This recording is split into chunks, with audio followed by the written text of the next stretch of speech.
10 минути по-късно в другата посока на село Главан.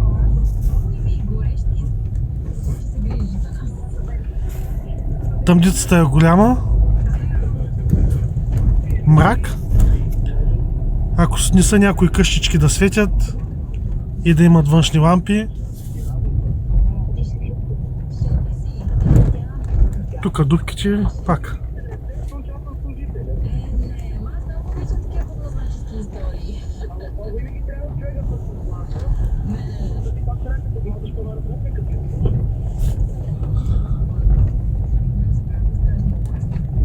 Казаха ми, че още на самите избори уличното осветление, като разбрал, че губи тук гласове от нашото село, към 9-9:30 го изключвам.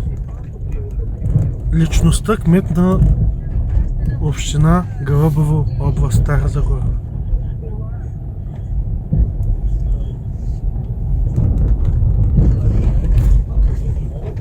Значи може да се спре фаровите.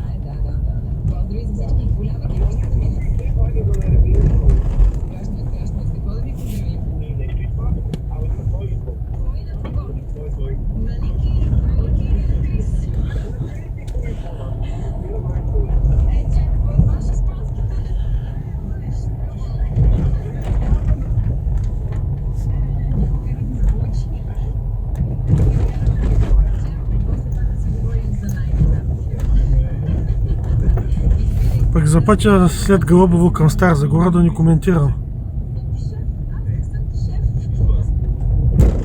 Най-добрият кмет. 20 години. Управление, сега още 4.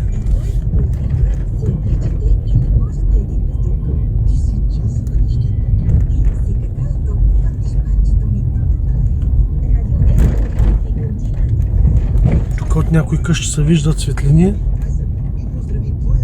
а улично осветление няма.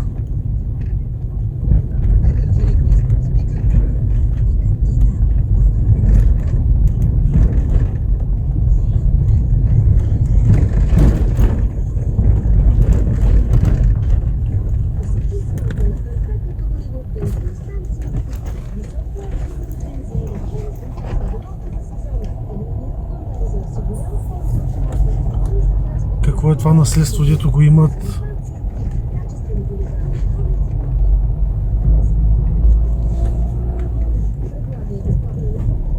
Тук вече почва хубав. Кът да ни повярваш, целият път е хубав.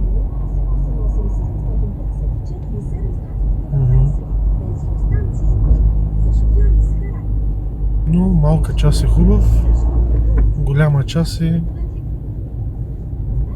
мишмаш.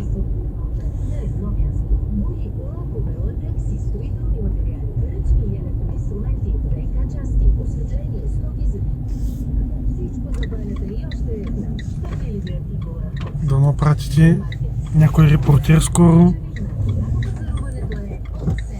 Докато съм си тук в България, възрастните хора, като ги е страх да говорят, аз ще говоря.